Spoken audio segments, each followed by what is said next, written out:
तपाईले कुरा बिगार्नुहुन्छ छोरले पनि त्यही भन्छ त्यसले पनि त्यही भन्छ मेरो तिनीसित कुरा गर्ने भने त बिगार्दिनुहुन्छ भन्छ म कन्ट्याक्ट नम्बर पनि दिन्न म त्यस्तो नराम्रो केही भन्दिन अनि भने अब त्यो नम्बरै पनि बन्द भयो भने मेरी छोरी कहाँ जान्छ मैले कोसँग कन्ट्याक्ट गर्ने ठाउँ छैन त्यो एउटा WhatsApp नम्बर मात्रै छ अरु केही छैन त्यो प्रमाण छैन घर परिवारसँग कुरा गराएन अब पुसका 12 गते 11 गते त्यसले भगाएर लग्यो अनि मैले फेरि के गरे त्यसलाई चौकीमा भन्नुभएको थियो उही गएर ल्याउने भन्नुभएको थियो अब उहाँ गएर त ल्याउने त्यो फोन बन्द गरे भने मैले कहाँ खोज्ने के आधारले खोज्ने अनि सरहरूलाई भने मैले जब त्यो छोरी 14 वर्ष कि नाबालक छोरी छ त्यो केटासित गइन्छ भनेपछि मैले त्यसलाई त ल्यान्न तर कहाँ छ त्यो कन्ट्याक्ट भयो भने मैले उ गर्छु भने त्योसँग फोन कन्ट्याक्ट हुन बित्तिकै मैले त्यो घोल्या पानीले अनि त्यस पछाडि फकाउन लागे आइजाऊ यो भने पढ्ने अवस्था हो अनि घर परिवार सब नोकरीदार छन् भन्नु केटाले के त्यस पछाडि त्यो नोकरी छन् भन्यो जब नोकरीवाला फ्यामिली भएपछि बुहारी हातमा पर्दा नाबालक भगाउन पर्छ भन्ने कस्तो कानुन छ त तिमीहरूको उहाँ पढ्या लेख्या मान्छेले के 14 वर्षको आठमा पर्दै केटी लग्ने हो डिप्लोमा पास गरिकन मेडिकलमा काम गर्ने मान्छेले पढ्दैको 8 क्लासको पढ्ने बच्चा लग्ने हो भनेर मैले भने के त्यो भ्या उनीहरूले बच्चा पढाउनु पर्छ आफूले त्यता काम गर्ने यसले यता पढ्छ भने मैले नजिक बनाउनु छ फकाए जब तिमीहरू बिहा गरिल्यौ भने मैले केही गर्दिन आइजाऊ भने राखे पढ्न आउन पर्छ भने मायाले बोलाए मैले आया मायाले बोलाए त्यो के हो भने पनि केटीको जस्तो आवाज छ भने पनि छोरी त्यसैमा खुसी छ भने मलाई के मतलब भएन मैले मैले मन बुझाइदिएँ के अनि त्यस पछाडि छोरी आए त्यसलाई अब 4-5 दिन हो यहाँ बसेको त्यस पछाडि माघको लास्ट दिन 29 गते थियो नि माघ 29 लाग्थ्यो महिना सायद त्यो लास्ट दिनमा 3 महिनाका भित्र पस्ने हुन्न तिमीहरू छिट्टो आयो भने यहाँ होस्टेल आधाभन्दा बढी भइसक्यो त्यो 8 क्लासको अनि त्यस पछाडि होस्टेल बस्ने हो अनि भनेर शिवरात्रि मानेर भोलि अब शिवरात्रिको अघिल्लो दिन त्यो कालीमाटी गयो आएपछि पनि फोन कन्ट्याक्ट गराउ त परिवारसँग भन्यौँ हामीले त्यो गर्दाखेरि पनि कन्ट्याक्ट दिन म उही गएर कुरा गराउँछु भन्यो अनि त्यस पछाडि कालीमाटी घुम्न गइयो अनि नानीहरूलाई लग्यो सबै घुम्न जाँदाखेरि मलाई मेरो मनमा खुलदुल भयो यो मान्छे ठिक होइन अनि यो त जनकपुरको हो यसको फ्यामिलीको पत्ता भए पनि अलिकति मन त बुझ्थ्यो माको मन बुझेन अग्ला व्यक्ति हो यो व्यक्ति हो अग्ला यसमा के छ त भनेर छाम्नु पर्यो क्या अब अरूको ब्याग त छाम्न हुन्न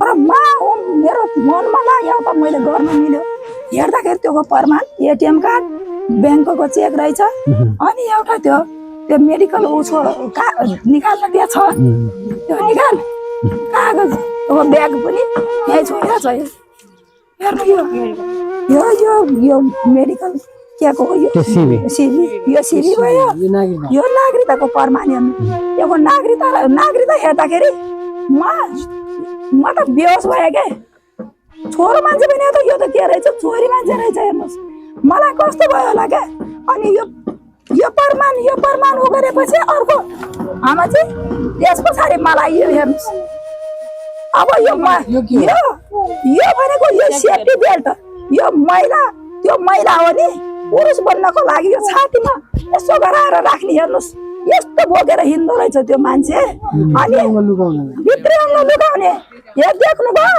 सब महिला सचेत हुनुहोस् यसरी मेरो छोरीलाई बचाएको छ छोरो बनेर हेर्नुहोस् त यो भित्री अङ्ग लुकाएर छोरो बन्यो त्यो छोरो बन्दा सिक्रेट लगाउँछ छोरी यसको पेटमा यो मिल्यो छ यो मिल्यो मैले त्यो गएको टाइममा मैले त्यसको नागरिकता र यो सिबी लगेर मैले फोटोकपी गरेर ल्याएर मैले कागजमा हालेँ त्यसको प्रमाण हाल्दै झोलामा अनि त्यस पछाडि अब मेरी छोरी अब भोलिपल्ट जाने छ होस्टेलमा पढ्न जाने ऊ फेरि काम गर्न जाने अब घर जाने कुरो थियो त्यस पछाडि त्यो साँझ त्यसले के भनेपछि मलाई यो प्रमाण मिलिसकेको छ होइन यो प्रमाण मिलिसकेको छ तर यो दुईटा प्रमाण मलाई पहिला थाहा भयो यो पछाडि थाहा भयो क्या यो मैले पहिला त मैले कपडाको आस्न थियो बिचमा थियो यो देखेन है यो पछाडि देखेँ यो प्रमाण मैले पहिले बनाएर राखेँ।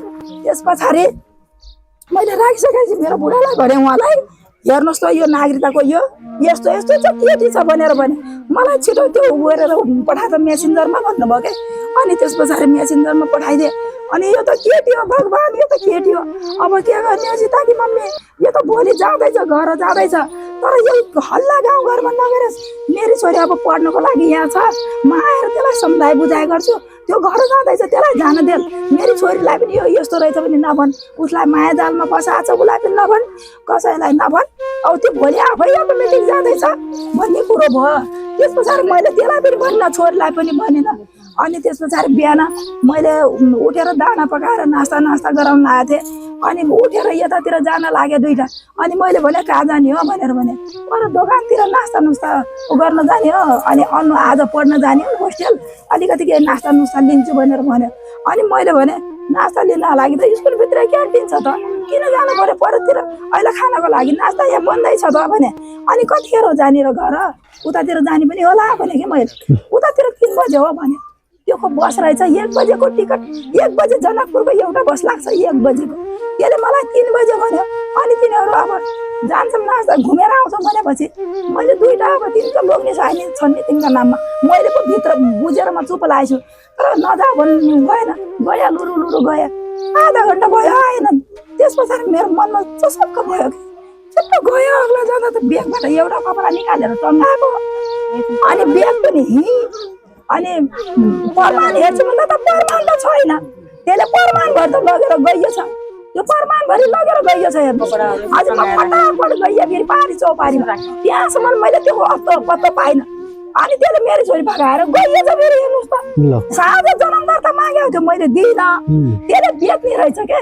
अनि त्यस पछाडि अनि मेरो पुलिसमा गएँ, उहाँ जाँदाखेरि मैले यो देखाउँदाखेरि मैले देखाएँ केटी रहेछ त भन्नुभयो क्या उसै साहबले। मैले पनि अब बाहिर त फोकस गर्नु भयो, अब तपाईँ भर्खर निक्लिएको छ, तपाईँहरू जानुहोस् बरु भेटाउनुहुन्छ भन्नुभयो क्या। तपाईँले होलियालाई पनि पहिला मैले बन्द गरेको छु त्यसलाई रिटर्न गरिदिनुहोस् भने यहाँ अब म पनि हिँडिहालेँ, अटो समात्यौँ बधाई र म गयौँ। जाँदाखेरि म काउन्टरमा बस्यौँ, सबै जग्गा भन्यौँ, फोटो देखाइदिउँ। अनि आयो भने यस्तो आयो यस्तो गर्नु, हामीले फोनमा पनि छोड्यौँ। अनि त्यो काउन्टरभित्र पुलिस हुनुहुन्छ त्यहाँ पनि गयौँ, त्यहाँ पनि नम्बर छोड्यौँ। अनि तपाईँहरू जानुहोस् इलाकामा त्यो फोन बन्द छ, त्यो लोकेसन पनि त्यहाँ ट्र्याक हुन्छ, त्यहाँ जानुहोस् र त्यहाँ तुरन्त तपाईँले होलिया कटाउनुहोस् भन्नुभयो। हामी फेरि को बधाई गयौँ माथि इलाकामा गयौँ के। अनि त्यस पछाडि उहाँ अब त्यहाँको प्रक्रिया अब होलिया कटाउने अनि लोकेसनको गर्दा निवेदन लेख्दा अलिक ढिला हुने भयो। म त्यहाँ बसेँ फेरि बधाईलाई जाता बस अर्का पुरा हेर्दै गर भनेर उसलाई पठाएँ तल। अनि म उहाँ काम सकेँ। अनि अहिले चुनावको माहौल छ, अनि तपाईँको छोरीलाई छानबिन गर्ने अलि ऊ हुन्छ, अनि सबै जग्गामा खटाउनु भएको हुन्छ। अनि अहिले त्यस्तरी चासो त हुन्न होला, बरु तपाईँ पनि प्रमाण छ, तपाईँहरू जानुहोस् र खोज तलास यही प्रमाणबाट होइजान्छ भन्नुभयो क्या। अनि अब त्यो पनि गरौँला भन्ने कुरो भयो। अनि त्यस पछाडि फेरि आयौँ, तपाईँ त कहीँ छैन नानी गइसक्यो भने बधाईले। मेरो मनले त मानेको छैन, जाउँ त एकचोटि काउन्टरतिर घुमेर आऊँ भनेर भने। काउन्टरतिर जाँदा त यसो गरी दुईवटा घुम्न लाएर नि रोडतिर भेटाइहाल्यौँ।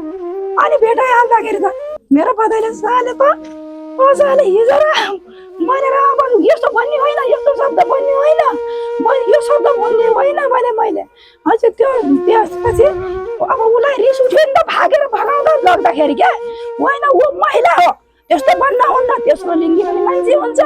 अनि त्यस पछाडि त्यो के भन्छ महिला हो, हामीले प्रमाण हेरेको छ महिला हो, महिलाले महिलालाई भगाएको छ। हामी हो नि त त्यो लोग्ने मान्छे भनेर पुरुष भनेर मेरो ज्वाइँ भइरहेको छ नि त।